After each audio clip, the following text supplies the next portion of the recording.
Hey everyone, welcome to another episode of Shit Talking. Because we got so much shit to talk about. Oh yeah. However, we yeah, have to tell you guys, there's a lot of noise. It might be a little bit loud. In lunch break right now. Yeah, we're kind of in a public place, so if you guys hear a lot of chatter, it's not us. It's lunchtime. Yeah. So choose the caveat. Anyways, this is episode 7, and today we'll be talking about anxiety and how we handle it. So, okay, we should at least try to look serious when we're doing this, okay, honey? Okay. I'm just saying. Okay, so I guess you start. What makes you anxious? Everything. List 3 things that makes you anxious. List 3 things that make me anxious. Yeah. Having too much to do. Mm-hmm. That definitely throws me off. So not a multitasker, okay. No, I like multitasking, but like when I have a lot to do, I'm like, You get overwhelmed? yeah, I just start thinking about every detail too much. It stresses me out. Interesting. But if I don't have a lot to do, I get stressed out. So either way, it's a losing battle. Yeah. Another thing that gives me anxiety is thinking too far into the future. So like, I can only be in the moment, or maybe thinking about maybe what I need to get done tomorrow. Because the moment I think about stuff, that goes on. So don't think about the future. Forget the future. Nah, don't think about tomorrow. Think about it now. Live a mindfulness existent. And number 3. This is a good one. Number 3 would probably be, at the moment, other people's opinions. Surprising. Now, if you know me, I don't give a fuck about what anybody thinks. However, when it comes to certain things, like dating, I do get anxiety really badly because I don't like the thought process about what's on someone's mind, what do they think about. I mean, that's Doing good or not good, it's too much for you having to read them. And I like very good cognizance of my features and stuff. Sorry again for the loud noises. Like if I look like shit, it is not great. Right? Yeah. So like if I think that somebody thinks I look like shit that I like, I'm like, fuck. We're really doing shit talk today, huh? Yeah. Okay. Those are 3 things. What about you? For me, it would be feeling like I don't have control over things. That makes me really anxious. I'm a control freak. Darling will admit to that. I'm never gonna try to hide it. So that's one. Number 2, dating. Definitely dating. I'm too much of a picky person as a partner, so I can't. I can't. All of my ex will admit to that too. And then number 3. Actually, for me, it's the opposite of you, where you can't have too much. I need to have a lot of things to do, because if I'm left to my own thoughts, that makes me extremely anxious. I can't do it. That gives my thought time to like start saying things. So how do you handle your anxiety? What are some advice you have for those that may have really bad anxiety?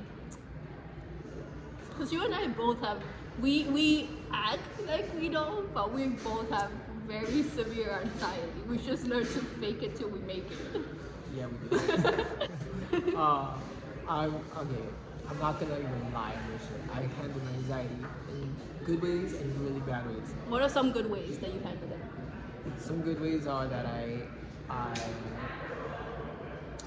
meditate while I'm doing the things, and I also zone myself out. So it's hard to explain, but like if I kind of give you an example, it's like if I'm doing homework, I can't. You zone out on everything else, and you just focus on the homework. Yeah, but even then, sometimes I have to zone out on the homework during the homework, so I don't get stressed out about the homework. And then by zoning out, I'll have to like scroll through stuff or listen to music. So multitask, so like that you don't have to dwell on it.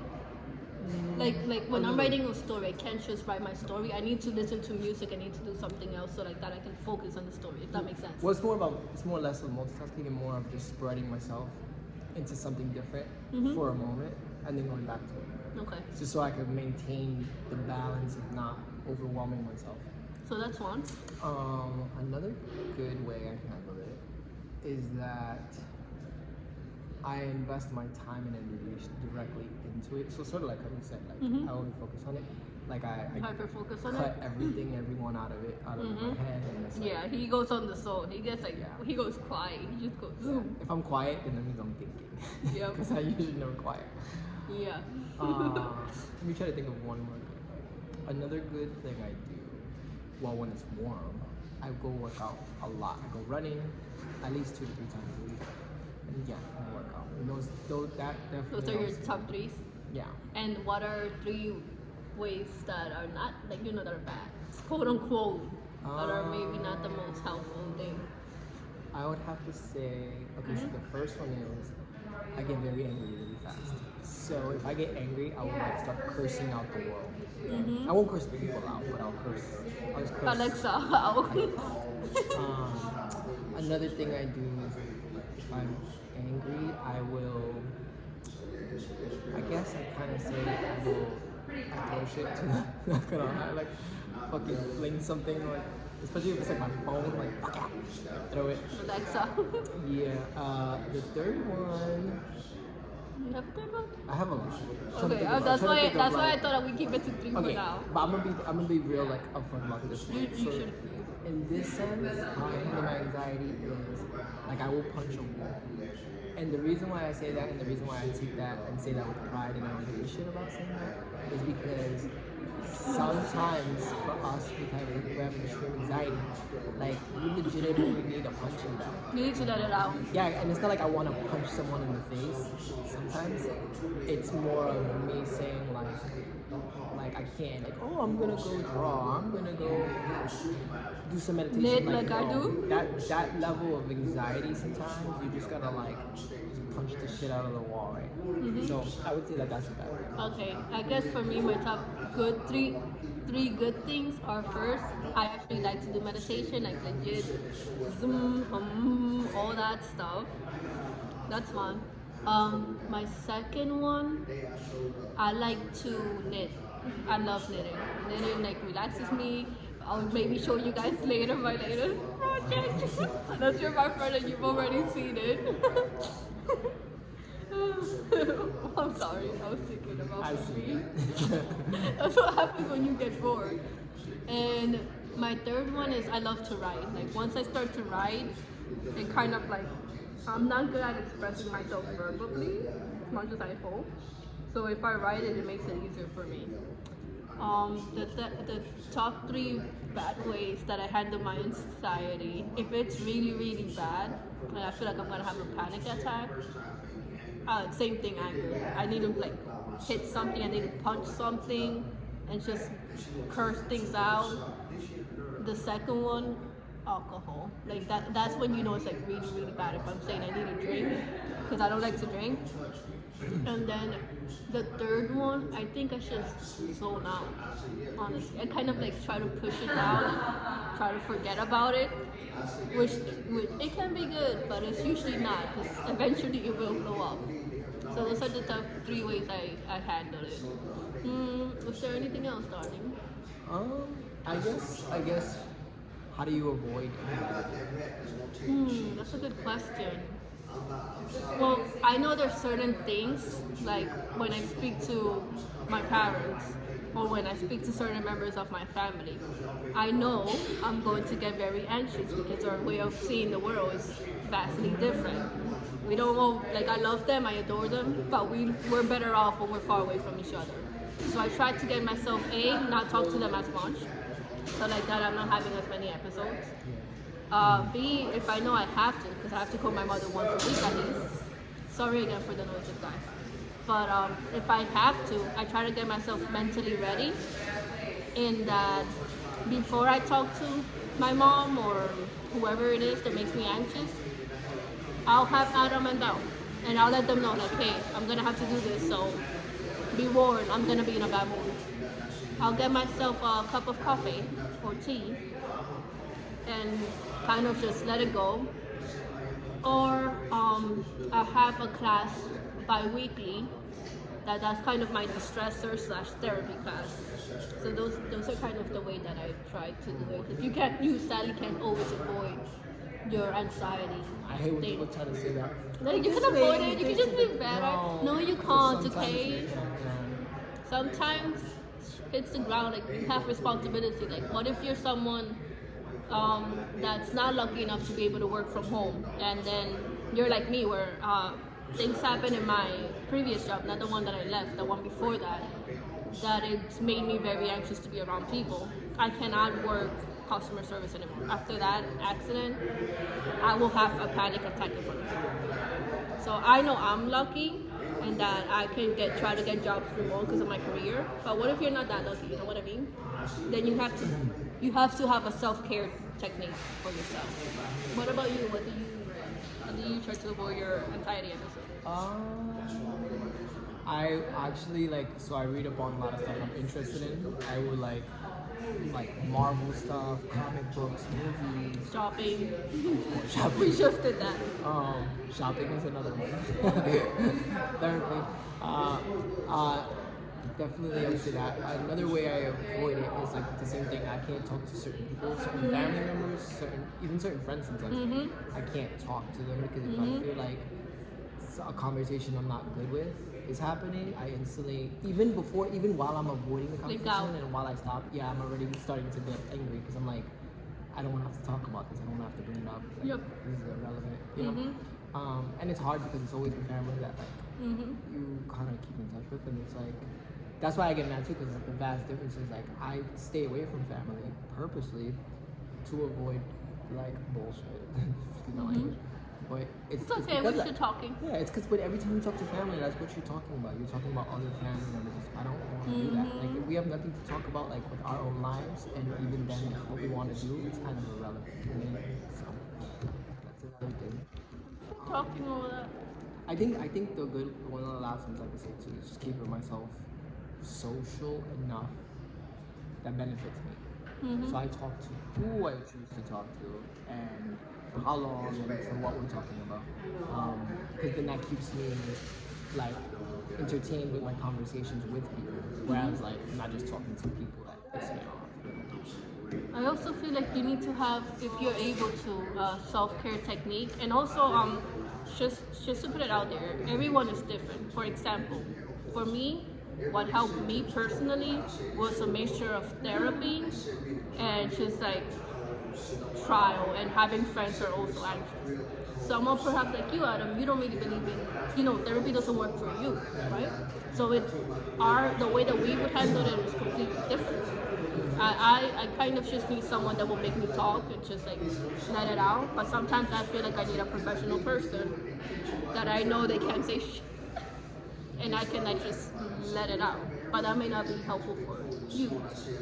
See, for me, I think the thing is with and it's not good or bad. It doesn't matter. It's just who you are as an individual. Because for me, I've been to a lot of therapists, I've been to counselors, and it's not about talking to people that doesn't work for me. It's like I'm not someone that's not misunderstood about anxiety and my own stressors and stuff like that. So when someone's talking to me, it's stuff I've already known, or stuff that I already thought about myself, like techniques to use, or how can I avoid it? What do I have to do? So like when I'm talking to a therapist, I'm just like, I already know this. What else can I do? Like, so at that point, I'm just like, I'd rather just talk to my friends because it's like at least they have more of a personal understanding of me, where they could probably give me better advice than a therapist. Because the therapist is just going to be logical and be practical, and when certain that people's can be lives, good and that cannot be. Practical is not always good because practical is something that when you're talking to someone who doesn't know you, it's good because they're unbiased about it, but they also don't realize the immense situation, right? And then you're taking weeks and weeks and weeks to talk to them, and even within that time frame, more things have happened, and it's like it just becomes a loop of something that it becomes a new dependency. And also you need to be able to find a therapist that can understand, because no offense to any of our viewers who are white or anything, but if I was to talk to a white therapist, they would not understand a lot of my anxiety. They would not understand the whole entire ghetto mentality. And not even a white therapist, but someone who's not from the ghetto. Yeah, if you do not understand the ghetto mentality, if you don't understand that culture of I always have to be on guard, people are there to F me up, it's not, no matter what I tell you, you won't get it because you've not gone through it. You know what I mean? So, self-care techniques.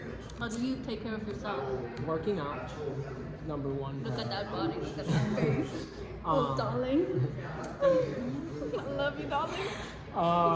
Definitely, so I shave, I wear earrings, I pluck my eyebrows, I do my hair, obviously not in this video right now, it's been a long few months, but yeah, so you do that, style, very important. I dress how I want, I don't give a shit about what anybody thinks.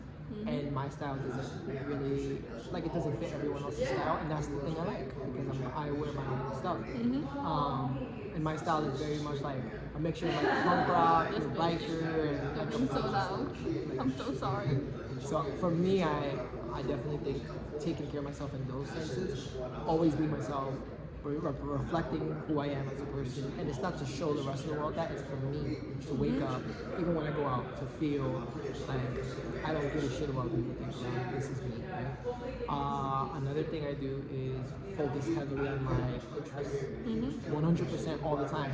Like that time you think about other people and family and stuff that you should not be wasting your time with because they're adults as well, and everybody has their own problems and all the stuff. I invest that energy into stuff I like. This is like a perfect example right now of feeling anxious and try not to lose my temper. The part of me that's a control freak right now is like, it's not in my control. I'm trying to fix stuff. It's like everything perfect. What do you do? My self-care technique is listening to my meditation videos, spiritual meditation videos every single night. Every single night. Every night. I do not mess with that. Talking to you and Belle helps me, keeps me humble, to say the least. And I like to do bubble bath and like drinking my tea and my coffee. We have a vast collection of coffee at home, and it's mostly me and Adam. Yeah. So those are my simple self-care techniques that I know I can always go back to. But mostly like having Belle and you kind of keeping. Like if I was staying by myself right now, I would have lost my shit. You're not the only one. I would have lost my shit a long time. So, no, yeah. There's a lot more, obviously. There's so much, like honestly, we could make multiple videos of this. Let us know if you do want more videos in this topic, more techniques that we could help you guys with, or anything else. Oh, I know, one last thing before we do it. What are your symptoms when it comes to anxiety? Like, what do you go through when you're feeling anxious? How do you know you're feeling anxious? Well, like, I'm anxious all the time. So here's when I know it's hitting the fan. Because I actually am anxious all the time. When it's hitting the fan for me, it's usually like, it's like overwhelming pressure in my head. So sometimes it's physical pressure, like you could like literally just feel like pressure in my head. And then sometimes it's overwhelming, like extreme thoughts. And I mean like, when I mean extreme, like negative stuff, overwhelming amounts of stuff. And it's like for me to zone out, it's even zoning out and all those techniques I told you about, sometimes they don't work. And then, so when I feel like that, it like, I have to cry, like legitimately have to cry. So usually like for my friends, for example, sometimes if you don't see me around, it might not be that I'm busy, it might just be that there's too much going on mentally. And it's not that like my friends are not a positive influence on me and they won't help me or talk me through it, but it's something that's so immense for me that if I'm going through that, it could be for hours, it could be for just some short time. I need to be alone because I can't feel like I'm trying to be normal for everyone else, and I can't feel like I'm trying to be a part of the crowd. And again, it has nothing to do with my friends or anybody around being bad in any way. It's just it is what it it's is. too much for me. And like, and when I mean that, I mean like in the sense that like I start panicking, I get really angry, I'll cry, I'll be like, I'll feel like hopeless and all these things. And in those moments, some of them are not even like, I can't even tell sometimes when they're happening. Sometimes they just happen within minutes. And like no one understands that. Like for me to explain that to people that don't have anxiety, it's like a whole, what do you mean? What's the cause? Oh, you can take it up. Like, yeah, no. Like no, I need you to get the fuck away from me right now. You know, like so things like that. I mean, but it's hard to say. Like I really like symptom wise. Like for me, I could tell if I'm already starting to feel like that. And usually like it happens so sporadically. I could be around people, I could be by myself, it doesn't matter. That's when I usually know, when I start getting those kinds of things, the pressure, the head pressure, or just the overwhelming stuff, like those are the symptoms, those are the symptoms for me. That's when I'm like, ooh, no. Like, That's interesting because it's so different from me. For me, as I start to space out more, CDs, that's proof of my anxiety. I start biting them and like biting my skin. That's when I know I'm having like a particularly bad episode. I start to disassociate, which means like even though I'm here, I'm not really here. Like my mind I just feel like I'm watching everything like a movie. I get like this overwhelming feeling of dread, like that no matter what I do, no matter how great things are going, things are gonna turn bad. and it's gonna hit the fan.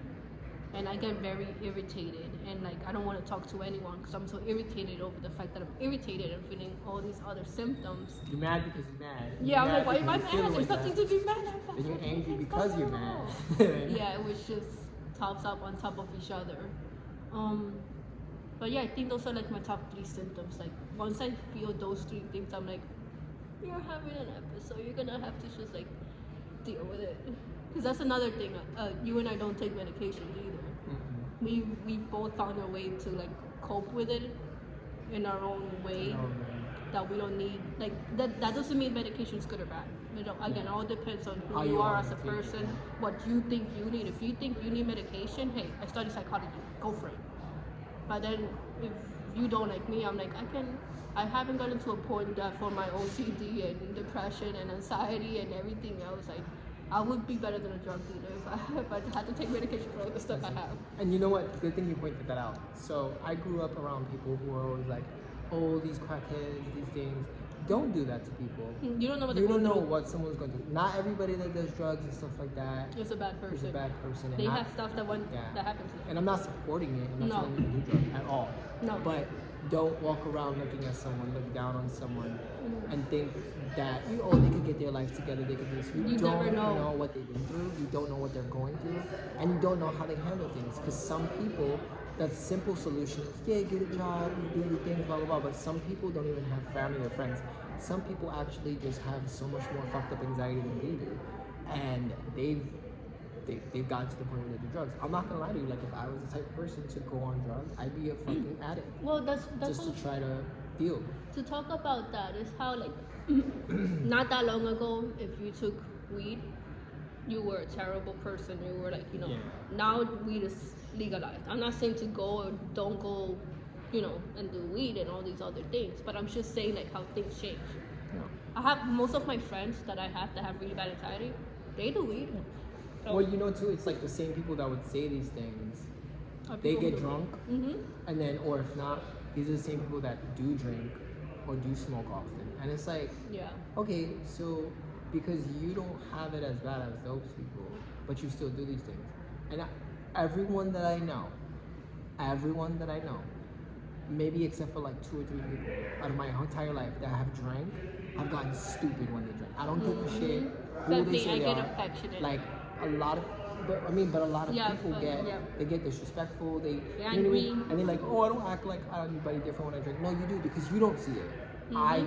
Right? My aunt and uncles, when they get drunk, not all of them, but some of them, they get stupid. They get angry. They get like annoying. Yeah. So I don't just remember when you see people.